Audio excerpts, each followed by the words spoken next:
Hola, muy buenos días. Bienvenidos a este 3x7, sábado 22 de abril, y vamos a analizar una semana que va a terminar con la llegada de Alejandro Toledo, ¿no? Vamos a comenzar, por supuesto, con otros temas, pero nos tienen aquí nuestros compañeros Carlos y Enrique, Carlos Paredes y Enrique Chávez, como siempre, acompañándome en este 3x7 de caretas para analizar, como decíamos, la semana. Toledo va a ser, por supuesto, el plato fuerte de lo que venga, todos los detalles de su llegada, por qué viene, qué es lo que va a traer y qué es lo que va a, a comenzar a decirse, a conocerse a partir de su llegada, cómo va a colaborar con la justicia, todo eso en un momento, pero comenzamos con las fisuras en el gabinete. Esta semana ha sido complicada también por las declaraciones del ministro Becerra, ministro de Educación, y todo lo que él significa dentro del gabinete Otárola. ¿Cuánto poder tiene cuando él da declaraciones que luego son desmentidas, que son apartadas por el mismo presidente del Consejo de Ministros, y sin embargo él se reafirma en su línea? ¿Cuál es el poder de Becerra? Comenzamos con Carlos. Sí, mira, sin duda el ministro Becerra, como hablábamos en la previa, es el hombre bomba del gabinete, ¿no? Ujú. Casi kamikaze que se está pronunciando abierta y directamente respecto a la línea que enarbola la extrema derecha del país, ¿no?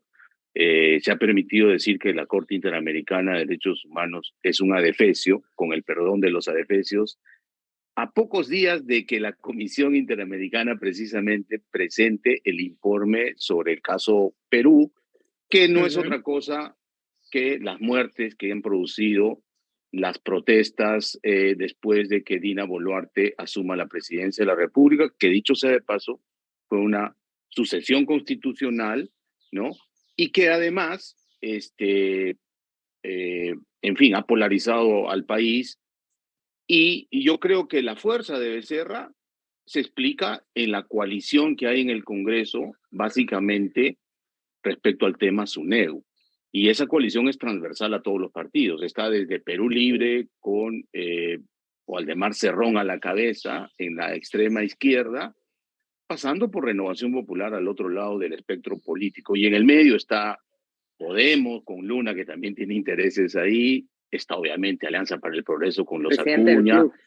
está el propio Acción Popular y algunos otros votos que hoy son parte de la disidencia de Perú Libre y que juntos tienen la suficiente fuerza, primero para blindar a Becerra y segundo también para poder blindar a Dina Boluarte, porque acá en el Perú nadie puede descartar a esta altura del partido que el Congreso empiece a correr mociones de vacancia contra la presidenta, más allá del intento de la izquierda que no tuvo éxito ya en una primera oportunidad. Así que Ya, Becerra por pero eso sale a ratificarse y decirse, si no les gusta, lo siento, pero yo voy a seguir hablando para el aplauso de la extrema derecha. Y lo que hace el premier Otárola es simplemente amagar, decir lo llamo para pedirle explicaciones, pero en el fondo él también está tratando de unir ciertos lazos con el Congreso porque dependen unos al otro, como si fuesen siameses, el gobierno de Boluarte con el Congreso. Ambos quieren quedarse hasta el 2026, queda claro, ¿no? Ya, pero lo que estás diciendo entonces es que si Becerra se va porque tiene este mal comportamiento, desaprobado por incluso el presidente del Consejo de Ministros, aunque sea de manera leve, su forma de presentarse en contra de lo que ha dicho, al final es Becerra sobre Dina Boluarte, porque si él es el que tiene los votos de la SUNEDU, él es el que está a La favor caída de de Becerra continuar. podría significar eh, el divorcio del el gobierno de Dina Boluarte con una parte importante del Congreso que hoy le da sostenimiento, diría yo. O sea, Ujú, sería ujú, el inicio del fin.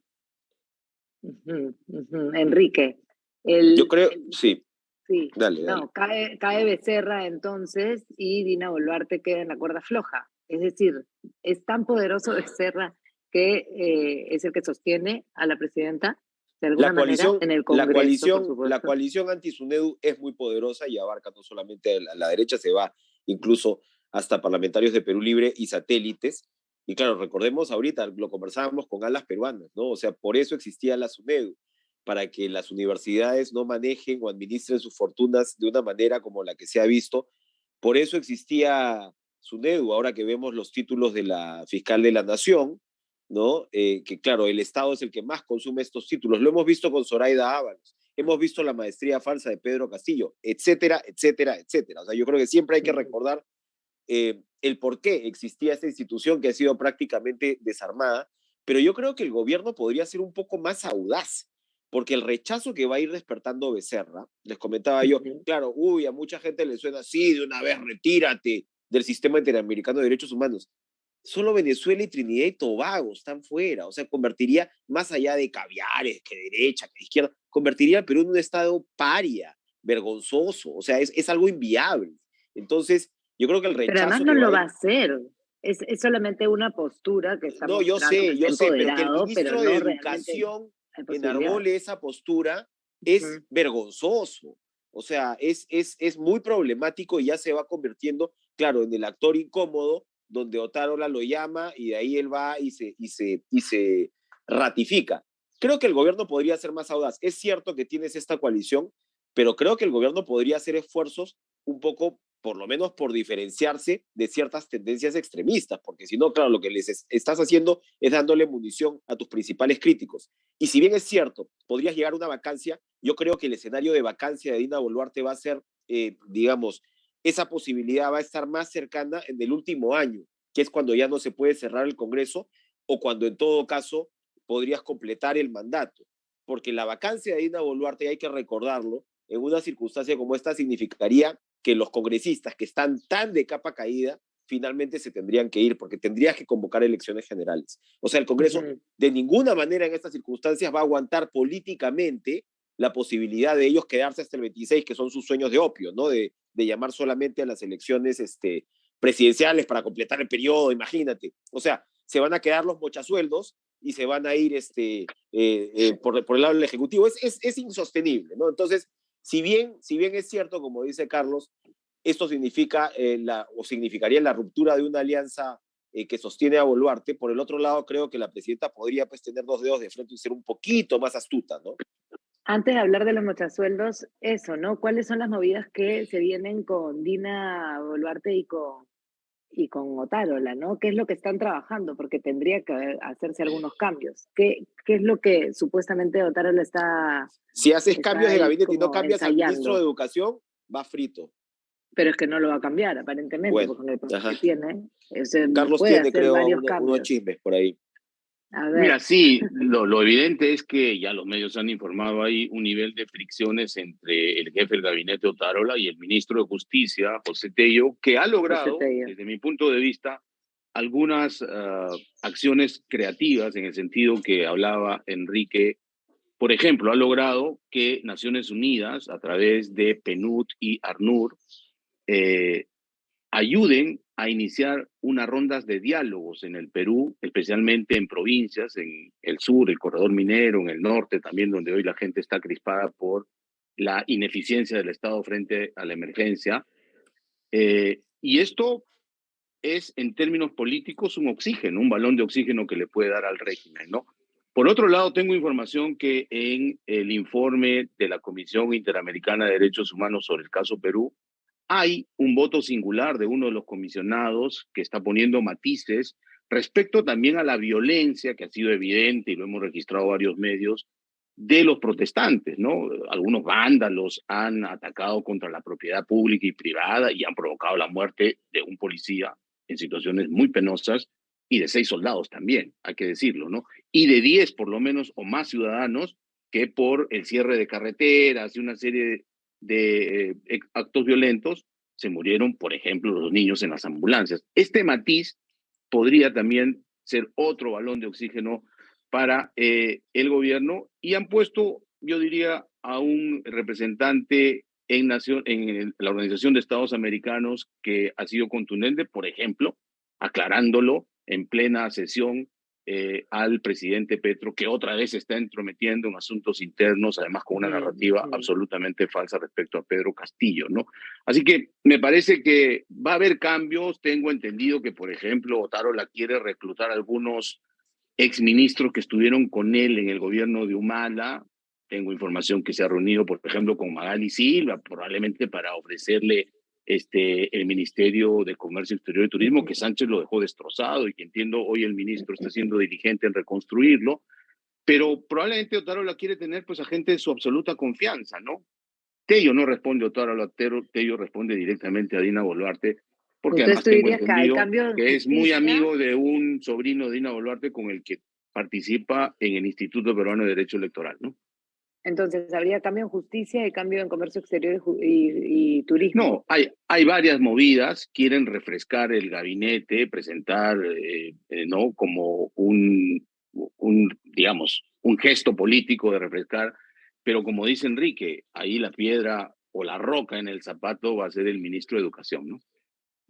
Yo creo que ese no lo van a poder mover según lo que estábamos viendo. Y creo que, bueno, ya que entramos al informe final de la Corte de la Comisión Interamericana de Derechos Humanos, Enrique, tú tienes detalles también de lo que Sí. podría verse en este informe To- próximamente, ¿no? Porque ya lo van a sí, entregar. es esta semana, es esta semana. Esta Ujú. semana que viene, todos los trascendidos apuntan a lo que señala Carlos, un informe negativo para el Perú, con este voto singular, digamos, yo creo que va a ser significativo, pero el tema es cómo se va a incorporar la respuesta que dio el Estado peruano al informe preliminar que conocimos. La respuesta, o sea, a ver, el objetivo de Dina Boluarte en estos momentos, más allá en fin, los muertos están ahí, ¿no? La tragedia está ahí. El objetivo de ella y de Otárola por añadidura y del gobierno es demostrar que ellos no dieron ninguna orden para que se actúe de esa manera. Entonces, la respuesta Ujú. del gobierno incluye, a ver, tienes todo un andamiaje de derechos humanos, tienes 27 políticas aplicadas desde el 2002, las Fuerzas Armadas y la Policía tienen toda una serie de programas de actualización con derechos humanos, se ha listado ese detalle, y claro, en medio de esto ha ocurrido la tragedia, y ellos lo que dicen es, por un lado hay que individualizar, por otro lado se ha movido a la mayoría de jefes del ejército, de 27 se han movido a 22, el ejército está haciendo sus investigaciones, la policía también está haciendo no solamente investigaciones, sino que hay ya incluso denuncias, y por supuesto tienes la investigación del Ministerio Público. ¿Esto a qué me lleva? Que en el informe preliminar se menciona el término perfilamiento, y el perfilamiento es que a ti te matan por ser quechua o por ser aymara, y son, Ujú. digamos, un poquito la línea que han seguido algunos grupos de derechos humanos. Y el perfilamiento está amarrado al concepto de genocidio, que es por el cual se le Ujú. investiga a Dina Boluarte. El Ujú. resto es homicidio calificado y lesiones graves. El genocidio es un delito de lesa humanidad que te va a perseguir, como hemos visto en el caso Urresti, hasta el final de tus días, ¿no? Entonces, Ahora, es un lo que le informe que no es interesa, lo que le vinculante. interesa al ¿Cómo es que gobierno funcionaría no es igual? vinculante, pero te va añadiendo, ¿no? Elementos que yo creo que si el gobierno se zafa de esto último, creo que sería un triunfo relativo en medio de la evidente crítica que va a contener este documento, ¿no? Yo creo que a Otro eso balón de apunta, oxígeno entonces para Dina ¿no? Boluarte, que según lo que vamos viendo, corríjame si no, sigue hasta el 2026 por ahora, ¿no? Todo dependerá de cómo vienen las protestas, de si algo explota en el camino, pero en principio no hay ninguna intención de que se vaya antes. Sí, ya lo ha dicho reiteradamente la presidenta que no va a renunciar. Y claro, como tú dices, en política peruana hablar de años es una eternidad, ¿no? Acá puede cambiar radicalmente la situación en cuestión de semanas y de meses, ¿no? Así Pero sin que reforma política, porque tampoco hay ni medio avance en cuestión de reforma política. sí, lamentablemente. Pero perdón, ahí yo creo que otra vez, o sea, si el gobierno, sus integrantes tienen dos dedos de frente, tienes que un poquito que mover la agenda, ¿no? O sea, si tu intención es quedarte hasta el 26, no te vas a quedar pues sin reforma política, sin ofrecerle al país absolutamente ninguna propuesta al respecto, sin mover eso, ¿no? Ahí difícil que se Pero queden no hasta se el está 26, moviendo, no se está porque de aquí diciendo al 26, nada. efectivamente, o sea, si es que no la ven por ese lado, ahora, la están viendo por el lado de paquetes de inversión, ¿eh? Están anunciando Ujú. mucha plata. Ese es otro nivel, ¿no? Que ayuda un Ya, pero poquito eso es la a... gestión De actual, ¿no? acuerdo, Digamos, no, eso pero es por eso te sobre digo, la marcha. se están moviendo en el sentido de repartir plata a gobiernos regionales, de anunciar inversión. ¿Cuál es la inversión que se estaba anunciando con esta autoridad de infraestructura gigantesca? ¿No? Entonces, Ujú. claro, Sí, la eso presidenta también te va... en la Cámara de Comercio de Lima y anunció también un paquete importante, ¿no?, de reactivación económica. Pero eso es para Eso te va quedarse. tranquilizando, pero el frente político, el gobierno pues tiene que reinventarse, ¿no? O sea, por ese lado, si es que tú no introduces, por ejemplo, elementos como los de la reforma política, otra vez, si presionas al Congreso detrás de ese tema, pues puede pasar cualquier cosa, ¿no? Efectivamente, se quedan hasta el 26, pero hasta ahora, hasta ahora se quedan hasta el 26. Vamos rapidito los mochasueldos. Los mochasueldos, Carlos. Las mochasueldos, hasta ahora lamentablemente son seis y todas mujeres y todas provincianas, dicho sea de paso, ¿no? Y hay 4 que pertenecen o han pertenecido a Alianza para el Progreso, incluida la hermana de César Acuña, o sea, Magali Ruiz, Heidi Juárez, María Acuña y Rocío Torres, las 4 que han sido acusadas por gente de su entorno y además con pruebas, ¿no?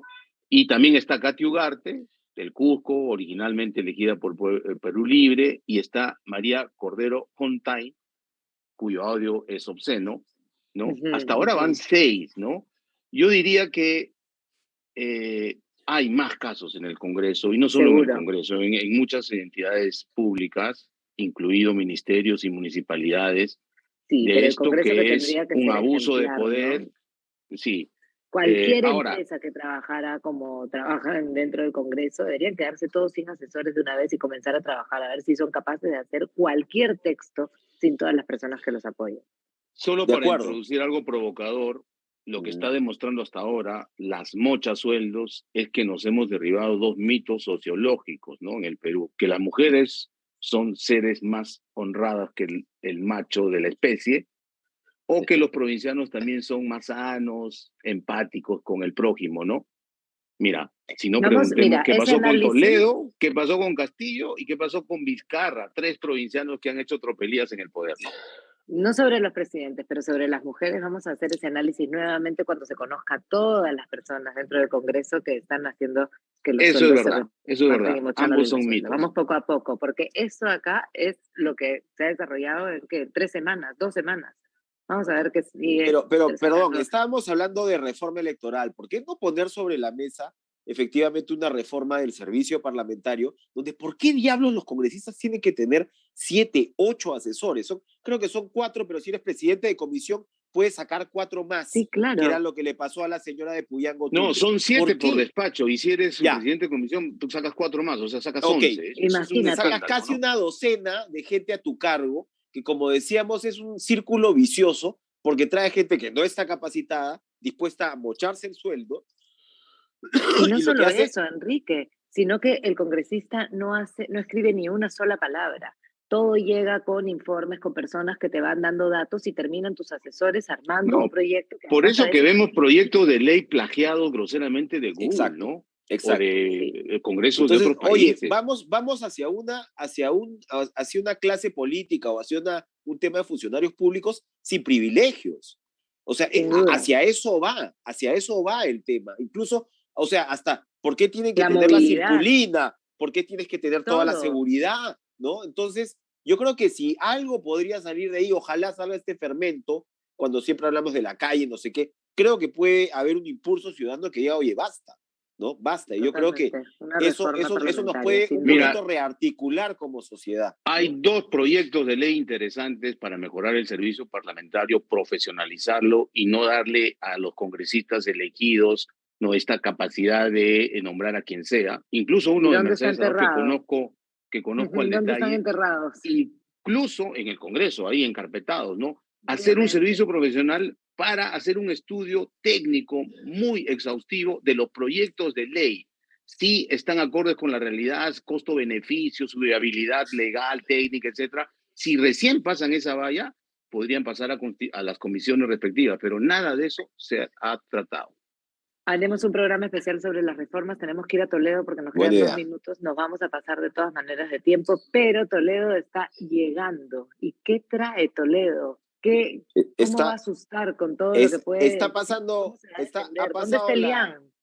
I know what you did last time, pero ha pasado la noche en el correccional Maguire, que fue esta cárcel donde prácticamente le produjo un impacto psicológico muy, muy hondo, y de repente, de repente ya comienza a aclimatarse la idea de Barbadillo, ¿no? Aradiroz dice, pucha, mejor por allá, ¿no? En términos de la dureza de No, la pero prisión. ha pedido arresto domiciliario, ha hecho un guiño Sí, sí, ya sí, con su así es. entrevista. Eso no hay que perderlo de vista. Sí, yo creo que fiel a su estilo, ha mentido hasta en sus últimas horas en libertad allá en California, ¿no? Con esta entrevista que le da a la agencia EFE, lo que ha dicho, Ujú. yo nunca he evadido la justicia. ¿Cómo que nunca? 16 años he estado evadiéndola, te fuiste en enero del 2017, cuando ya sabías que Barata te había delatado, y su primer destino, recordemos que fue Tel Aviv, porque querían hacer valer el pasaporte israelí de su esposa Leanne Carr y porque sabían que Israel no extradita a ninguno de sus ciudadanos. Israel en ese momento los invitó cordialmente a retirarse, no eran bienvenidos. Por eso que recién recayeron en California, ahí donde siempre han vivido, y han presentado todos los recursos habidos y por haber, no solo en la Corte del Noveno Circuito, sino también en Columbia, en Washington, D.C., para tratar de no llegar a responder a la justicia en el Perú. Por eso es que cuando el procurador, la procuradora y el propio fiscal dicen que no correspondería un arresto domiciliario porque hay peligro procesal, el señor ha salido del país porque sabía lo que se le venía y además ha mentido, no dice, no se me ha aprobado nada. ¿Cómo que no se me ha aprobado nada? Maiman ha dado con pelos y señales cómo es que recibió el dinero, los 35 millones de las empresas constructoras, empezando por Odebrecht, cómo a través de sus cuentas ha transferido a la cuenta de Coteva, donde metió a su suegra, donde dijo que además esa plata venía de una indemnización del holocausto. O sea, todo mentira. El señor ha comprado una casa en Casuarinas que está valorizada en varios millones de dólares, a nombre de su suegra, ha comprado unas oficinas inteligentes en un edificio modernísimo ahí al costado de la Universidad de Lima por $800,000. Ha pagado su hipoteca de su casa de Camacho, de su casa de Puntasal, todo con plata de la corrupción. Quizá es el caso donde se ha cerrado el circuito y donde está aprobado estos dos delitos por los que viene al Perú. Colusión, es decir, corrupción de funcionarios, pedirle a una empresa privada una coima millonaria y lavado de activos, el caso de Coteva, cuyo proceso ya se inició esta semana en Lima, ¿no? Y la gente se está poniendo nerviosa también porque salió David Weissman declarando y diciendo que en el TLC también se había beneficiado a grupos económicos. Yo creo que no solamente va a hablar él, sino va a hablar su entorno, ¿no? Como que se revive toda esta situación después de muchísimos años, Enrique. Bueno, como conversábamos en la previa, también todo va a depender de los beneficios que Toledo pueda obtener con esto, ¿no? Lo están extraditando por los delitos que dice Carlos y hay que entender ahí si es que finalmente abrirse otros frentes le daría réditos en su sentencia, que básicamente lo que te da una colaboración en estas circunstancias con un pedido de cárcel que me parece que es de 25 años, es reducir esa sentencia. No sé, me imagino que como ha tenido una estrategia legal Toledo, tendrá otra estrategia legal acá, donde verá qué tan útil le resulta vender a los que pueda vender, ¿no? Que sí, yo creo que debe tener una lista interesante, Ahora, como lo pero hemos dicho ya, escuchando a su ¿no? abogado en Lima y al propio Toledo en esta entrevista que Su- referimos a la agencia EFE, el abogado ha dicho que él no va a acogerse a la ley de colaboración porque eso supone que acepta haber cometido delito y él hasta el día de hoy se declara inocente, ¿no? Va a Y pelear, él también, va a pelear a pesar de toda la evidencia, rebatir lo que ya sí, o sabemos, sea, eso ya ¿no? es risible, Y ¿no? es difícil, ¿no? Pero puede pasar que una vez que esté solo en una celda, la tercera celda de la DIROE, se empiece a reflexionar y quizá para acogerse, para beneficiarse con algunos años menos en cárcel, pueda dar algunos detalles que compliquen a otros personajes, o quizá por venganza, porque los amigos y adláteres de ayer hoy son sus enemigos y además salen a decir y a despotricar contra él, decir, ah, ok, tú hablas, bueno, acá te tengo tu videíto, acá te tengo tu documento y tengo cómo probarte que tú fuiste mi cómplice, ¿no? Solamente para que se inicien otros procesos judiciales diferentes a los que hoy han traído de vuelta a Toledo y ahí la cosa sería mucho más complicada y nos aseguraría a los periodistas noticias para rato, ¿no? Se acabó el tiempo, Enrique, ¿ah? Por si acaso ya no Nos puedes decir fuimos, nada sí, más. no, no, Nos ya hemos estamos, ido ya. como 3 minutos. Nos hemos Pero ya, recontra, ya sí. están aquí los 3x7, como siempre, con su yapa más. Ya veremos Nos vemos. qué trae yapa también Toledo y todo lo demás. Chao. Nos vemos Buena hasta el semana. próximo Chao, sábado. buen fin de Que semana. estén bien.